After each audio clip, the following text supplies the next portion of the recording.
Eh bien, bonjour à tous. Aujourd'hui, on se retrouve pour une toute nouvelle vidéo, la vidéo top 10 des films de 2024. Donc voilà, j'ai vu à peu près un peu plus de 90 films qui sont sortis cette année. Donc il y a des films que j'ai pas encore pu rattraper. Donc au pire, si jamais le top il change voilà, d'ici les mois à venir, il y aura des modifications dans les commentaires, etc. Enfin dans les commentaires, je dirais, ouais, il y aura un petit message pour ceux que ça intéresse. Et puis alors, l'année n'est effectivement pas terminée. Donc il y a sans doute peut-être des films d'ailleurs qui sont pas encore sortis que peut-être je vais voir qui pourraient être dans mon top. Mais franchement, j'en doute un petit peu. Alors dans ce qui m'intéresse, il y a notamment le film de Paul Schrader au Canada, qui est vraiment un film qui m'intéresse beaucoup. Mais honnêtement, je pense pas qu'il sera dans mon top. Enfin, j'ai l'intuition que voilà, moi je peux beaucoup aimer les films de Paul Schrader, par exemple The Card Counter. Mais voilà, il faudra vraiment que ça approche ce niveau-là et j'ai un peu des doutes, quoi. Mais après, voilà, au pire, il y aura le changement dans les commentaires, et puis c'est pas très grave de toute façon. Il y a aussi des gens qui attendent, par exemple, Nosferatu de Robert Eggers pour faire leur top. Personnellement, c'est pas mon cas parce que c'est vraiment pas un réalisateur que j'aime beaucoup. Donc j'en doute très très fortement que ce film puisse au moins me plaire, quoi. Donc alors, avant de commencer à vous parler des 10 films, avant de partir sur ce classement, il y a quand même quelques mentions spéciales, des mentions honorables, on va dire, de films qui m'ont plu, mais comme il fallait faire des choix, ils n'ont pas pu rentrer dans le classement. Donc par exemple, le film The Substance, Anora, Los Delinquentes, Agrodrift, donc ces 4 films-là, je les ai vraiment aimés, mais voilà, ils n'ont pas pu rentrer dans les tops. Anora, j'ai failli le mettre à la place du 10e. Franchement, ça pourrait presque être un ex-aequo. Parce que c'est quand même un film qui m'a vachement plu. Bon, comme les autres que j'ai cités, mais peut-être un petit peu plus. D'ailleurs, même Agrodrift, j'aurais pu lui donner une place parce que c'est quand même un film, un des trucs les plus uniques que j'ai vu cette année. Et justement, je me dis un peu comme excuse que voilà, c'est un film qui est tellement sorti un peu dans l'ombre, etc., que j'ai pas mis dans le top. Voilà, c'est une excuse un peu nulle pour voilà, mettre un autre film à la place. Mais vraiment, je vous le recommande. Et donc, c'est des films sur lesquels j'ai fait des vidéos, donc je vais passer très vite dessus. Voilà, n'hésitez pas à aller voir ma vidéo sur chacun de ces films-là. Il y a aussi le film Hundreds of Beavers, qui est une expérience unique, un film complètement dingue, avec une idée par plan, même 1000 idées par plan presque. Enfin, c'est vraiment un film hyper réjouissant que j'ai adoré. Le film Night Island aussi, donc un film français justement réalisé sur un jeu vidéo en fait, qui s'appelle Days, et qui parle justement du rapport qu'on peut avoir avec les jeux vidéo. Donc en l'occurrence c'est le jeu Days, et donc un espèce de film hybride avec le médium du jeu vidéo. Enfin, c'est vraiment un film extrêmement intéressant que je vous recommande, qui est passé aussi un petit peu inaperçu. Donc je vais commencer avec le top. En 10e place, le film May December de Todd Haynes. Alors moi j'aime plutôt bien Todd Haynes. Je crois qu'il avait fait un film qui s'appelle Loin du Paradis. Il me semble que c'est ça le titre, Loin du Paradis. Je sais plus du tout si c'est ça. Oui, voilà, c'est ça. Donc Loin du Paradis avec Julianne Moore, qui est un film que j'avais vraiment beaucoup aimé. Je pense que c'est mon préféré de Todd Haynes. Et May December, c'est un de mes préférés, vraiment. C'est un film que j'ai trouvé génial, hyper énigmatique autour, on va dire, des 3 personnages principaux. Donc à la fois autour du personnage qu'on va suivre principalement, donc joué par Nathalie Portman, qui doit jouer donc le rôle du personnage de Julianne Moore pour un film. Donc elle va commencer à traîner avec elle, voir comment elle mène sa vie. Et puis justement un rapport bon, un petit peu particulier avec son mari, donc joué par Charles Melton. Donc voilà, c'est un film, alors j'ai pas forcément des souvenirs très frais parce que le film est sorti vraiment en début d'année, mais voilà, c'est un film que je reverrai, que j'avais vraiment beaucoup aimé. J'avais beaucoup aimé la photographie, justement les secrets un petit peu des personnages. Enfin, des secrets, pas si secrets de ça, vu que voilà, l'affaire a été révélée au grand jour, etc. Mais en tout cas, un espèce de truc d'enquête aussi très intéressant, où le passé refait surface, le passé nous quitte jamais vraiment, et il y avait vraiment quelque chose de très prenant dans le film, et en même temps d'assez... ouais, il y avait pas mal de comparaisons avec les films de Douglas Sirk, et je trouvais ça assez pertinent. Il y a quelque chose d'assez doux en même temps, même dans la photographie, et vraiment le film m'avait beaucoup plu. Ensuite, à la 9e place, le film Trap de M. Night Shyamalan.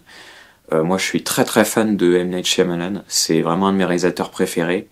Donc à chaque fois qu'un film de lui sort, je suis très très excité à l'idée de le voir. Et là, pour le coup, la bande-annonce m'avait d'autant plus donné envie. Voilà, une espèce de huis clos, un thriller. Voilà, vraiment, pour moi, ça promettait. Et je trouve ça génial parce qu'en fait, alors, le film a quand même pas mal déçu. Il y a plein de gens qui reprochent, voilà, les facilités scénaristiques, etc. Ouais, ce que je trouve hyper intéressant avec ce film, c'est que, bon, déjà, je trouve qu'au premier visionnage, il y a quand même, pour moi, ça fonctionne quand même bien, quoi. Moi, c'est vrai que je dois avouer quand même que les facilités scénaristiques, c'est un truc qui, s'il y a autre chose, quoi, voilà, comment dire, je les accepte. Si je vois qu'il y a autre chose, j'ai envie de dire, je les accepte. Et quand je vois le film de Shyamalan, je me dis évidemment qu'il y a autre chose, et évidemment que que ces facilités sont voulues. Alors après, on n'est pas obligé d'accepter le film et d'adhérer justement au délire. Mais moi, je trouve que, à la fois, donc, au premier visionnage, on a un espèce de thriller très efficace, malgré, oui, les facilités. Et on a aussi un espèce de jeu de complicité avec le réalisateur et en même temps l'acteur, donc voilà, qui est dirigé par le réalisateur. Enfin, il y a un espèce de jeu comme ça. Et au deuxième visionnage, c'est vraiment une espèce de comédie, quoi, où finalement tu t'amuses comme ça, enfin, t'es rendu de complicité avec le tueur et avec le réalisateur, du coup. Et enfin, il y a un truc de un peu novateur presque, quoi, un truc un peu nouveau, un peu frais dans ce genre de film-là, et que j'ai trouvé super intéressant, que malheureusement le public n'a pas trop accepté. Et je peux comprendre hein, pourquoi, mais moi j'ai trouvé que c'était super et que c'était beaucoup mieux d'avoir fait ça plutôt que d'avoir peut-être essayé de faire des choses un peu moins folles, justement, en ayant moins de facilité scénaristique, en essayant de faire un truc vraiment convaincant, où en fait on aurait eu un thriller comme on en a parfois d'autres, qu'on aurait peut-être un peu plus facilement oublié, ou ouais, qui aurait pu être efficace, mais ouais, peut-être que le revisionnage justement n'aurait pas été aussi intéressant. Donc, en tout cas, moi c'est vraiment un film qui m'a beaucoup plu, alors qu'a aussi peut-être un petit peu ses limites, hein. Mais voilà, j'aime beaucoup ce que devient Shyamalan, notamment avec ce film-là. À la 8e place, je vais aller très vite parce que j'ai déjà fait une vidéo dessus, le film Megalopolis de Francis Ford Coppola, qu'évidemment je me sentais obligé de mettre dans le classement, parce que voilà, ça a été la plus grosse expérience, je dirais, cette année de cinéma. C'est le film que j'attendais le plus. Dans ma vidéo, je dis que vraiment j'ai beaucoup aimé, etc. J'ai revu le film, je pensais que j'allais encore mieux digérer, etc. La chose. Finalement, non, et c'est presque l'inverse, quoi. C'est limite si le film échappe pas plus au deuxième visionnage qu'au premier, donc il y a un truc très étonnant. En tout cas, ce qui est certain, c'est que c'est un film que je vais revoir très souvent, je pense. C'est quand même une sacrée expérience et voilà, bon, évidemment, il y a plus de détails dans ma vidéo sur le film. Enfin, en tout cas, voilà, moi, je suis content que ce film-là existe, malgré, oui, des choses alors, que j'ai confirmé justement au revisionnage qui me plaisent pas forcément, certaines séquences, etc. Mais voilà, il y a d'autres séquences qui sont vraiment folles, vraiment exceptionnelles. Donc voilà, c'est quand même un film qui m'a plutôt convaincu, et en même temps qui me déçoit aussi par endroits. Et je crois que c'est normal vu que c'est voilà la promesse quand même, voilà Coppola qui revient après des années, film à plus de 100 millions. Forcément, forcément, il y allait peut-être avoir un petit peu de déception. Est-ce que ce film sera réévalué à la hausse dans 20 ans, etc., comme Coppola le dit? Je sais pas, mais en tout cas, c'est un film quand même qui parmi tous les films cette année, a le plus attisé ma curiosité et sur lequel j'ai eu le plus envie de lire, de savoir ce que les gens en pensent, tout simplement. Et voilà, je trouve qu'il y a quand même un travail à faire qui a été fait sur le film et qui va être encore à faire, etc., qui est assez intéressant. Ensuite, alors là, un film plutôt étonnant, je pense, c'est le film Smile 2 de Parker Finn. Franchement, alors si on m'avait dit avant que je voie le film que ce film serait dans mon top, je n'y aurais pas cru, parce que le premier film m'avait moyennement plu, honnêtement. Et là, le 2, en fait, je le trouve vraiment génial. Moi, alors, à la base, alors peut-être que vous savez si vous suivez la chaîne depuis longtemps, parce que j'ai pas mal parlé quand même de films d'horreur, etc. Donc ça pouvait vraiment se sentir avant, au début de ma chaîne notamment. C'est vrai que je parle moins de films d'horreur récemment, mais les films d'horreur c'est vraiment la base de ma cinéphilie, je dirais. Enfin, en tout cas, c'est la base de ma passion plutôt pour le cinéma, et c'est de là que tout est parti quasiment. Moi, j'ai beaucoup regardé de films d'horreur il y a quelques années quand le cinéma m'a vraiment commencé à m'intéresser, puis après ça s'est élargi. Aujourd'hui, je regarde plus beaucoup de films d'horreur parce que tout simplement, je trouve que c'est un genre dans lequel on trouve où la qualité n'est pas toujours au rendez-vous, notamment voilà à notre époque, quoi. En 2024, je pense que Smile 2 c'est un des seuls films d'horreur intéressants que j'ai pu voir cette année, et même depuis le début des années 2020, quoi, c'est l'un des seuls films d'horreur vraiment intéressants, je trouve. Et Parker Finn, je pense que ça va devenir un grand, ou en tout cas un cinéaste vraiment très intéressant dans ce genre-là. Voilà, il y a des visions horrifiques absolument géniales, je trouve, que justement on est sur un concept qui pourrait s'essouffler très très rapidement, mais je trouve qu'avec sa mise en scène, il fait des choses, il y a tellement des trouvailles géniales que finalement il arrive à chaque fois à réinventer un petit peu le meurtre, etc. La sensation horrifique, la terreur quoi du truc, et je trouve qu'il le fait toujours très très bien. La séquence d'introduction elle est hyper intrigante et directe, t'es dans le film quoi. Il y a un espèce aussi de train fantôme final, on va dire sur les 20 dernières minutes, avec des espèces d'emboîtements d'espace, etc. que j'ai trouvé super intéressant. Et voilà, c'est vraiment un film, je veux dire un film de mise en scène, ça veut un peu rien dire, mais en fait je trouve vraiment que le concept et la mise en scène, il y a vraiment un truc qui va complètement ensemble. Et que j'ai trouvé vraiment, enfin moi qui m'a vraiment fasciné, donc je suis vraiment très très content de ce film-là, pour le coup. Et puis voilà aussi, bah, par exemple le personnage principal, je le trouve aussi beaucoup plus, je dirais, intéressant que le personnage qu'on avait dans le premier Smile. Donc voilà, je trouve que c'est vraiment une amélioration sur à peu près tous les points par rapport au premier. Et alors pour le coup, là, alors je ne spoile pas le film, mais la fin, voilà, là on est certain d'avoir un troisième film assez dingue et qui va pour le coup radicalement, je pense, changer par rapport à ces deux premiers films. Donc voilà, je sais pas si le gars a tout en tête depuis le début, parce qu'à la base, je crois que tout ça vient d'un court métrage.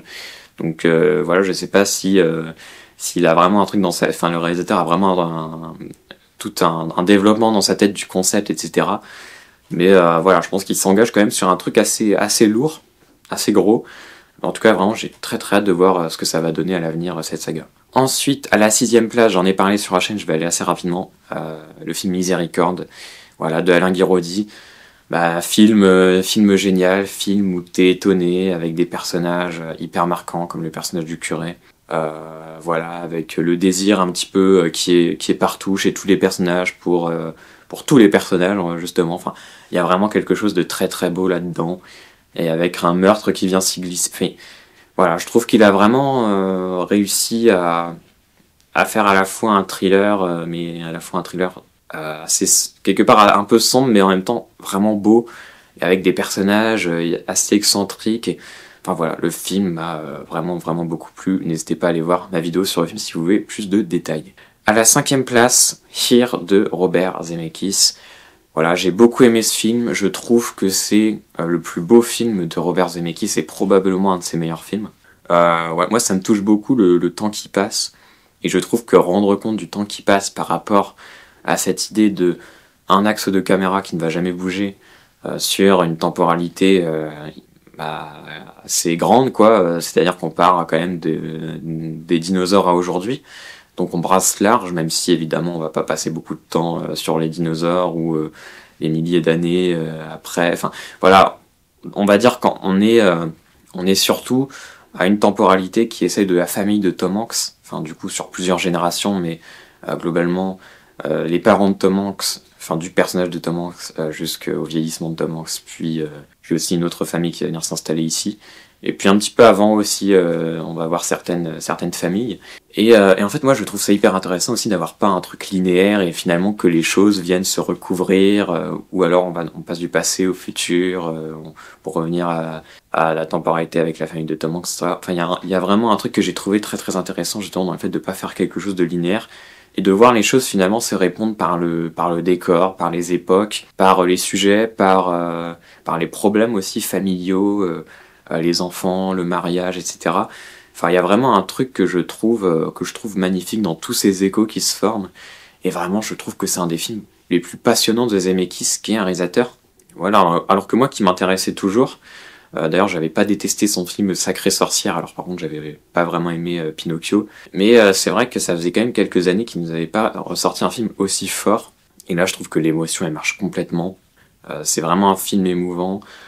T'arrives à te prendre d'affection avec les personnages et en même temps c'est un truc vraiment novateur, quoi, nouveau, et moi c'est ce qui me plaît, quoi, c'est de voir des films comme ça étonnants, des films qui ressemblent à aucun autre, et là-dessus je trouve que c'est vraiment une franche réussite. Ensuite à la 4ème place, voilà, j'étais obligé de mettre Furiosa de George Miller. Voilà, c'est pareil, j'ai pas revu le film donc mes souvenirs datent un petit peu, mais quand même, voilà, évidemment je me souviens de pas mal de séquences. Parce que le film a une mise en scène absolument géniale. Pour moi, c'est largement le meilleur blockbuster qu'on a eu cette année. Et c'est ouais, le film où devant lequel je me suis le plus, on va dire, diverti comme ça, de pur plaisir d'action, quoi. Vraiment, je trouve le film hyper réussi là-dessus, hyper bien rythmé, voilà, avec un super méchant, je trouve. Anya Taylor-Joy est super aussi, même toute la partie sur l'enfance, etc. du personnage. Enfin voilà, un film que j'ai beaucoup aimé, où j'aurais rien à dire de plus particulièrement que tout ce qui a été dit sur le film. Voilà, évidemment, bide injustifié, etc. Voilà, c'est terrible, mais voilà, évidemment, si vous l'avez pas vu, je vous le recommande absolument. Ensuite, alors, à la troisième place, j'en ai parlé sur la chaîne, pareil, je vais aller vite, Juré numéro 2, qui est un des films qui m'a le plus ému. Il y a eu beaucoup d'émotions cette année, hein, n'empêche, notamment avec les vieux réals, et c'est pas encore fini, hein, il y a la deuxième place aussi qui arrive. Donc le film Juré numéro 2 du coup de Clint Eastwood, qui est un réalisateur que j'aime énormément, voilà, qui m'avait beaucoup déçu avec Cry Macho, mais moi je prends vraiment tout ce qu'il a fait avant, quoi. Le Carrie Chargé, ouais, je trouve ça exceptionnel. La Mue, je trouve ça génial. Le 15h17 pour Paris, je trouve que c'est un film injustement critiqué, mais qui est vraiment très très bon. Et Juré numéro 2, je trouve que c'est encore une fois un film très très réjouissant, d'autant plus quand tu vois l'âge qu'a Clint Eastwood, quoi. Enfin, de faire un film d'un tel humanisme à 80, je crois qu'il a 94 ans, c'est quand même assez dingue. Voilà, un film hyper complexe, qui est jamais simpliste, hyper émouvant, voilà, hyper bien calibré, donc avec une mise en scène effectivement assez simple, mais toujours très très juste. Et voilà, avec un dilemme moral redoutable, où directement tu te prends d'affection pour le personnage, et tu te mets à sa place très facilement, quoi. Mais voilà, où ça cogite quand même pas mal dans la tête du spectateur, et parce que ouais, tu te dis putain, quel dilemme, quoi. Et enfin vraiment, il y a un truc qui fonctionne super bien. Donc voilà, j'ai fait une vidéo sur le film si vous voulez plus d'infos. Juré numéro 2, troisième place. Deuxième place, un film de Hong Sang-soo. Voilà, pour rester chez les vieux cinéastes. En tout cas, les cinéastes, voilà, qui font des films depuis longtemps. Donc, In Water. Il a sorti un autre film cette année qui s'appelle Walk Up, que je n'ai pas vu. Mais voilà, In Water était vraiment un des films qui m'intéressait le plus, parce qu'il y a aussi d'autres films qui vont sortir, et qui sont d'ailleurs déjà disponibles sur Internet ou quoi. Comme d'habitude avec Hong Sang-soo, il y a des films un peu partout chaque année, quoi. Là, par exemple, un film avec Isabelle Huppert qui devrait arriver. Je crois que d'ailleurs il sort au cinéma en janvier. Et donc je trouve qu'In Water est un des films, en tout cas déjà sur le papier, je trouve que c'est un des films les plus intéressants de Hong Sang-soo parmi tout ce qu'il a fait récemment. Parce que même si j'ai vraiment bien aimé, notamment dans les derniers films de Hong Sang-soo, enfin il y a pas mal de films, globalement j'ai plutôt aimé les derniers films que j'ai vus de lui, il n'y avait pas forcément de concept aussi fort que cette fois. En fait, In Water, on a quand même un procédé qui est d'avoir un film flou. Un film où le point ne va pas être fait. Et là, alors c'est un peu particulier parce qu'on va dire que le point est quasiment fait au début, et que plus on avance, plus finalement le film devient flou et se transforme presque ça devient presque autre chose, quoi, du coup il y a un truc très très particulier qui se passe, où on a presque l'impression d'avoir des sensations de l'ordre de la peinture aquarelle presque, d'un truc où on voit pas vraiment les émotions des personnages sur leur visage, etc. Et où finalement on ressent les choses par le dialogue, et très très peu justement par les expressions qu'on essaye limite de déduire, quoi, des dialogues. Enfin, il y a un truc qui se passe qui est, je trouve, très très fort. Donc globalement, alors le film, il raconte l'histoire d'un jeune cinéaste, d'un jeune gars, quoi, qui veut faire un film. Il est avec ses amis, il a mis toutes ses économies, sauf qu'en fait le gars n'a pas de scénario. Enfin, il y a un truc un peu bancal au départ, mais qui est en fait hyper beau, parce que peu à peu, plus le film avance, etc., plus à force de parler, par exemple avec un autre personnage, etc., il va trouver une histoire à raconter. Donc il y a quelque chose de très très beau, d'hyper simple, quoi. Il y a très peu de moyens, c'est beaucoup de plans séquences, de plans assez longs, mais il y a très peu de mouvements de caméra. Enfin, le film, il a dû rien coûter, évidemment, comme d'autres films de Hong Sang-soo, mais là je pense que d'autant plus. Tu vois que Hong Sang-soo, d'autant plus c'est un des seuls techniciens à avoir travaillé sur le film un petit peu à l'image du réalisateur, donc il y a toujours quelque chose d'hyper intéressant dans son cinéma, à épurer de plus en plus, et à devenir limite le seul technicien, quoi. Enfin, justement, à la fois l'artiste et le technicien, le preneur de son, puis le monteur, etc. Enfin, il y a quelque chose de vraiment intéressant dans ce que devient son cinéma, et je trouve d'autant plus avec ce concept-là qui est très fort, qui apporte beaucoup beaucoup d'émotions.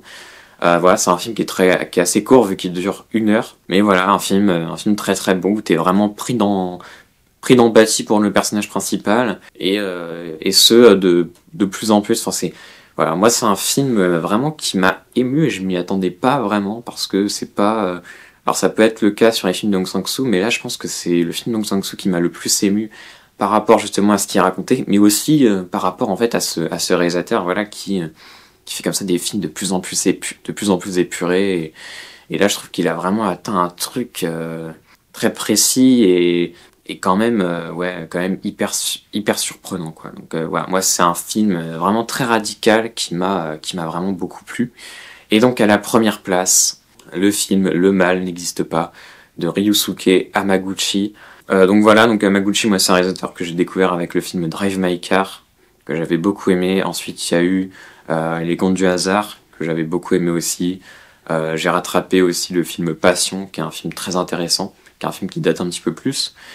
Mais voilà, globalement, j'ai l'impression que même pour les cinéphiles, globalement, c'est quand même un cinéaste qui a surtout surgi, alors peut-être aussi avec Sensei et Asako, hein, les deux, mais voilà, j'ai l'impression qu'avec Drive My Car, il s'est passé d'autant plus quelque chose. Et du coup, depuis, voilà, on est pas mal à suivre un petit peu ce que fait ce gars-là. C'est vraiment, pas vraiment ce grand réalisateur, quoi. Je pense qu'on peut le dire, c'est confirmé maintenant. Enfin, moi, c'est vraiment voilà, le film que j'ai préféré cette année, que j'ai trouvé absolument magnifique sur le rapport justement par rapport à cette petite communauté de 6000 habitants par rapport à l'urbanisation. Donc là, alors en l'occurrence, en gros, c'est un camping, on va dire glamour, qui doit s'installer dans une petite communauté. Donc il y a une espèce de réunion comme ça, on va dire au milieu de film, qui va ensuite ouvrir sur une deuxième partie. Donc du coup, au début, tu as toute une partie assez contemplative, qui s'ouvre d'ailleurs avec un plan magnifique à 90 degrés en travelling, c'est une espèce de travelling zénital inversé, quoi, et avec une musique de thriller, quoi, donc t'as l'impression que tu vas voir un thriller justement. Alors c'est pas totalement faux, et en même temps c'est un peu particulier, parce qu'on n'est pas non plus complètement là-dedans. Du coup, t'as toute une première partie dans la forêt, très contemplative, avec le personnage principal, donc le personnage du père, voilà, qui va couper du bois, qui va remplir des jerrycans d'eau, donc comme ça un rapport à la nature qui prend vraiment son temps, etc., qui est très très beau. Et puis ensuite une deuxième partie où finalement on va aller de l'autre côté, donc du côté de ceux qui doivent faire installer ce camping dans cette petite communauté, et qui finalement, on va voir, sont complètement dépassés en fait par les événements. Eux-mêmes, est-ce qu'ils ont vraiment, pourquoi est-ce qu'ils font ça, et des questions qui sont posées comme ça, qui sont, je trouve, hyper intéressantes. Et finalement, aller au bout du fil, quoi. Et c'est, enfin voilà, je trouve vraiment, je trouve ces deux parties extrêmement pertinentes, qu'elles se rejoignent extrêmement bien. Et il y a en même temps une espèce d'irruption aussi du surnaturel, avec des choses pas forcément très cohérentes entre le personnage du père et le personnage de sa fille. Voilà, qui n'arrive jamais à aller la chercher à l'école à temps, qu'elle à chaque fois rentre chez elle, etc., mais elle passe par la forêt et tout, et des trucs qui, globalement, en termes de temporalité, passent pas vraiment, et notamment une fin du film, alors qu'il faut, je pense, pas prendre au premier degré, quoi. Il y a vraiment quelque chose de symbolique, mais dont j'ai pas forcément les réponses. En tout cas, une fin que j'ai trouvée voilà, très très intéressante, et un film justement qui n'est jamais dans le manichéisme, donc qui va jamais forcément dire voilà, que les gens de cette petite communauté sont vraiment les bonnes personnes, etc. Donc il y a vraiment il y a un truc qui m'a beaucoup touché, beaucoup ému, et voilà, un film aussi très très beau visuellement. Donc voilà, grande mise en scène, de très bons acteurs, un propos hyper intéressant. Donc voilà, du coup, globalement une année plutôt bonne, donc avec des très très bons films, même si sur plus de 90 films, j'ai aussi vu pas mal de films mauvais. D'ailleurs, n'hésitez pas à me dire dans les commentaires si ça vous plairait que je fasse une vidéo flop. Alors pas une vidéo où je vais vous donner les 10 pires films que j'ai vus cette année, parce que ça serait, je pense, pas très très intéressant, mais plutôt faire une vidéo sur les déceptions, quoi, les films que j'attendais, qui m'ont déçu, les films qui n'ont pas du tout été à la hauteur de mes attentes. Voilà, il y aurait pas forcément que des mauvais films dans la liste, mais peut-être des films un peu moyens, ou des films sympathiques, alors que j'attendais mieux. Et peut-être, pourquoi pas aussi dans cette vidéo, là, faire une liste vraiment, voilà, pour se défouler des pires films que j'ai vus, mais ça prendrait une minute, quoi.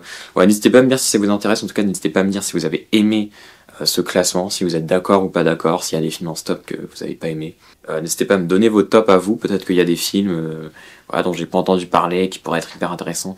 Voilà, alors après, évidemment, il y a aussi des films, comme j'ai dit au début de la vidéo, que j'ai pas pu voir. Il y a par exemple un documentaire qui s'appelle Direct Action, qui est un film qui a l'air exceptionnel, que j'ai pas pu voir parce qu'il est très très peu distribué, ce qui se comprend au vu de sa durée, et de ce que ça raconte. Et puis aussi le film par exemple de Thierry de Peretti, à son image. Évidemment Thierry de Peretti qui est quand même un réalisateur qui m'intéresse beaucoup. Donc voilà, mais comme j'ai dit, s'il y a des choses à corriger, voilà, ça sera dans la section commentaires.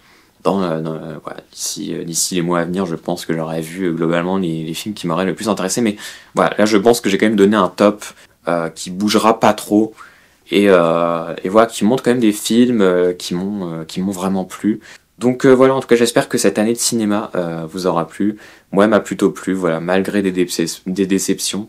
Il y a quand même eu des bons films et des très bons films, donc tant qu'il y en a, même s'il n'y en a pas énormément, ouais, le fait qu'il y en ait justifie l'existence de l'année cinématographique, on va dire, et le fait de continuer à créer, quoi, à faire des films. Donc voilà, c'est bon, j'ai trop parlé, la conclusion est un petit peu longue, donc je vous dis salut.